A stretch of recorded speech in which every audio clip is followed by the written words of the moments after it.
حج الوداع کے موقع پر ان سے آپ کے بیٹے محمد بن ابی بکر پیدا ہوئے۔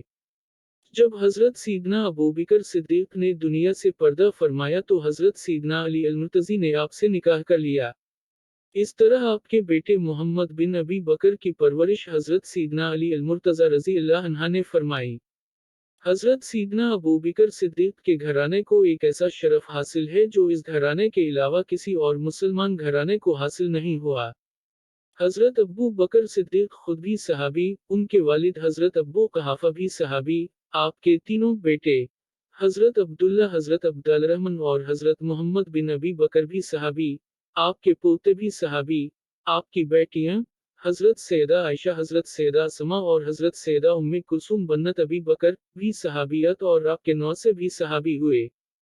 حضرت سیدنا موسیٰ بن عقبہ سے روایت ہے کہ ہم صرف 4 ایسے افراد کو جانتے ہیں جو خود بھی مشرف بے اسلام ہوئے اور شرف صحابیت پایا اور ان کے بیٹوں نے بھی اسلام قبول کر کے شرف صحابیت حاصل کیا۔ ان چاروں کے نام یہ ہیں: ابو قحافہ عثمان بن عمر، ابو بکر عبداللہ بن عثمان، عبدالرحمن بن ابی بکر، محمد بن عبدالرحمن۔ حضرت سیدنا ابوبکر صدیق نے آپ کی حیات طیبہ سے لے کر اپنی وفات تک کبھی بھی اہل بیت کی خدمت میں کوئی کمی نہ آنے دی۔ آپ کی اہل بیت سے یہ خصوصی محبت آپ کی اولاد میں بھی منتقل ہوتی رہی اور آپ نے اہل بیت سے ایک مضبوط رشتہ داری قائم فرمائی، جس کی تفصیل یہ ہے۔ حضرت سیدنا ابوبکر صدیق نے اپنی لاڈلی شہزادی حضرت سیدہ عائشہ صدیقہ کا نکاح 862 نبوی شوال المکرم میں اپنے محبوب آقا سے کیا۔ آپ کی زوجہ محترمہ ام المومنین حضرت سیدہ میمونہ بنت حارث اور حضرت سیدنا ابوبکر صدیق کی زوجہ محترمہ حضرت سیدہ اسماء بنت امیس یہ دونوں والدہ کی طرف سے بہنیں تھیں۔ ان کی والدہ محترمہ کا نام ہند بنت عوف ہے اور انہیں خولہ بنت عوف بھی کہا جاتا ہے۔ یوں اس مبارک رشتے سے آپ اور حضرت سیدنا ابوبکر صدیق ہمزلف ہوئے۔ حضرت سیدنا ابوبکر صدیق کو یہ سعادت حاصل ہے کہ وہ اپنے گرد پھیلی ہوئی گمراہیوں، غلط رسوم و رواج، اخلاقی و معاشرتی برائیوں سے پاک صاف ہونے کے ساتھ ساتھ اوصاف حمیدہ سے بھی متصف تھے۔ آپ کے اعلیٰ محاسن و کمالات اور خوبیوں کی بنا پر مکہ مکرمہ اور اس کے قرب و جوار میں آپ کو محبت و عزت کی نگاہ سے دیکھا جاتا تھا۔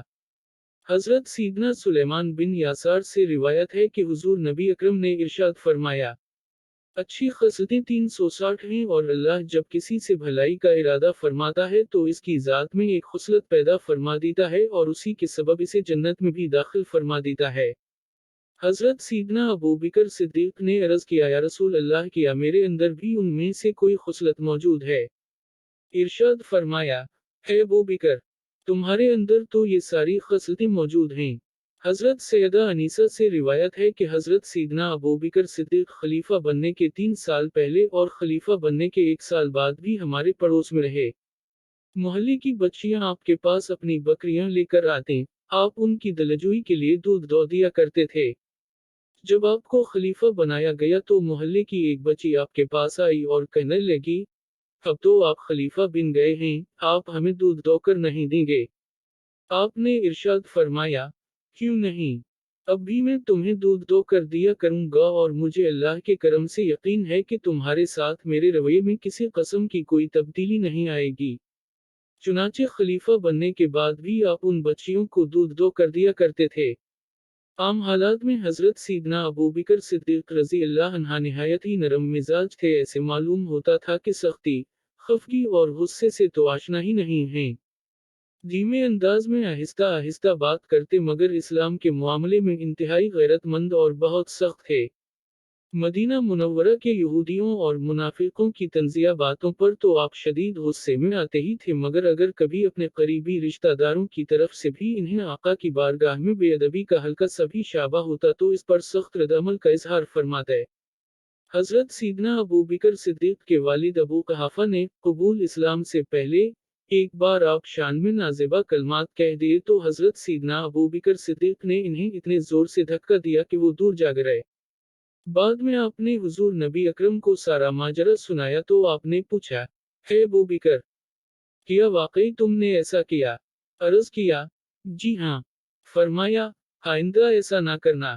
عرض کیا: یا رسول اللہ، اگر اس وقت میرے پاس تلوار ہوتی تو میں ان کا سر قلم کر دیتا۔ حضرت سیدنا ابو بکر صدیق بیعت خلافت کے دوسرے روز کچھ چادریں لے کر بازار جا رہے تھے۔ حضرت سیدنا عمر فاروق نے دریافت کیا کہ آپ رضی کہاں تشریف لے جا رہے ہیں؟ فرمایا، بغرض تجارت بازار جا رہا ہوں۔ حضرت سیدنا عمر فاروق نے عرض کیا، اب آپ رضی یہ کام چھوڑ دے جائے، اب آپ لوگوں کے خلیفہ، امیر ہو گئے ہیں۔ یہ سن کر آپ نے فرمایا، اگر میں یہ کام چھوڑ دوں تو پھر میرے اہل و عیال کہاں سے کھائیں گے؟ حضرت سیدنا عمر فاروق نے عرض کیا، آپ واپس چلائے، اب آپ کے یہ اخراجات حضرت سیدنا ابو عبیدہ طے کریں گے۔ پھر یہ دونوں حضرات حضرت سیدنا ابو عبیدہ بن جرہ کے پاس تشریف لائے اور ان سے حضرت سیدنا عمر فاروق نے فرمایا، آپ حضرت سیدنا ابو بکر صدیق اور ان کے اہل و عیال کے واسطے ایک اوسط درجے کے مہاجر کی خوراک کا اندازہ کر کے روزانہ کی خوراک اور موسم گرما و سرما کا لباس مقرر کیا جائے، لیکن اس طرح کی جب پھٹ جائے تو واپس لے کر اس کے عوض نیا دے دیا جائے۔ چنانچہ آپ نے سیدنا صدیق اکبر کے لیے آدھی بکری کا گوشت، لباس اور روٹی مقرر کر دی۔